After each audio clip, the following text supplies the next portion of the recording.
प्रदेश में दवा कंपनियों पर एक बार फिर सवाल उठने लगे हैं। आपको बता दें कि नेशनल फार्मास्यूटिकल प्राइसिंग अथॉरिटी दवाइयों पर ओवर प्राइसिंग के मामलों में सख्त हो चुकी है। नेशनल फार्मास्यूटिकल प्राइसिंग अथॉरिटी को पिछले एक साल में फार्मा कंपनी के खिलाफ 2295 मामले दर्ज किए गए थे।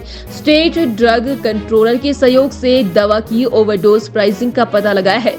दवाइयों की कीमतों का विश्लेषण और निगरानी करने के लिए खुले बाजारों में दवाइयों के नमूने ले गए थे। एक रिपोर्ट के अनुसार नेशनल फार्मास्यूटिकल प्राइसिंग अथॉरिटी ने 30 दिसंबर 2022 तक लगभग 2295 ओवरचार्जिंग के मामले दर्ज किए गए थे। Drug and price control order DPCO 1979, 1995 व 2013 के तहत करीब 1321.15 करोड़ रुपए की राशि एक साल में दवा कंपनियों से वसूली गई है।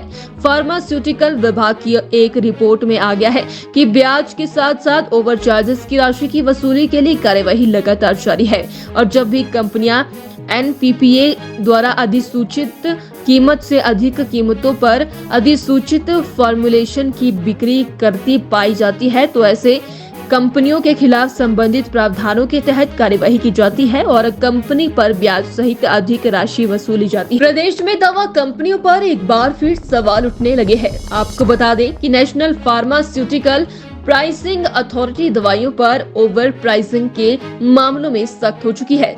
नेशनल फार्मास्यूटिकल प्राइसिंग अथॉरिटी को पिछले एक साल में फार्मा कंपनी के खिलाफ 2295 मामले दर्ज किए गए थे। स्टेट ड्रग कंट्रोलर के सहयोग से दवा की ओवरडोज प्राइसिंग का पता लगाया है।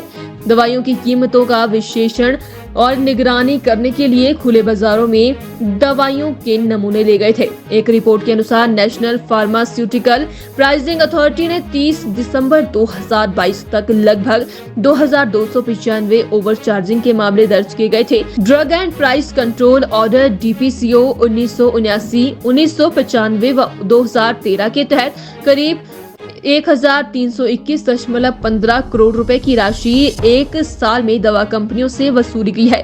फार्मास्यूटिकल विभाग की एक रिपोर्ट में आ गया है कि ब्याज के साथ साथ ओवर चार्जेस की राशि की वसूली के लिए कार्यवाही लगातार जारी है और जब भी कंपनियां NPPA द्वारा अधिसूचित कीमत से अधिक कीमतों पर अधिसूचित फॉर्मुलेशन की बिक्री करती पाई जाती है तो ऐसे कंपनियों के खिलाफ संबंधित प्रावधानों के तहत कार्यवाही की जाती है और कंपनी पर ब्याज सहित अधिक राशि वसूली जाती है। प्रदेश में दवा कंपनियों पर एक बार फिर सवाल उठने लगे हैं। आपको बता दें कि नेशनल फार्मास्यूटिकल प्राइसिंग अथॉरिटी दवाइयों पर ओवर प्राइसिंग के मामलों में सख्त हो चुकी है। नेशनल फार्मास्यूटिकल प्राइसिंग अथॉरिटी को पिछले एक साल में फार्मा कंपनी के खिलाफ 2295 मामले दर्ज किए गए थे।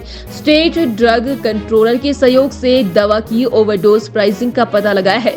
दवाइयों की कीमतों का विश्लेषण और निगरानी करने के लिए खुले बाजारों में दवाइयों के नमूने ले गए थे। एक रिपोर्ट के अनुसार नेशनल फार्मास्यूटिकल प्राइसिंग अथॉरिटी ने 30 दिसंबर 2022 तक लगभग 2295 ओवरचार्जिंग के मामले दर्ज किए गए थे। Drug and price control order DPCO 1979, 1995 व 2013 के तहत करीब 1321.15 करोड़ रुपए की राशि एक साल में दवा कंपनियों से वसूली गई है।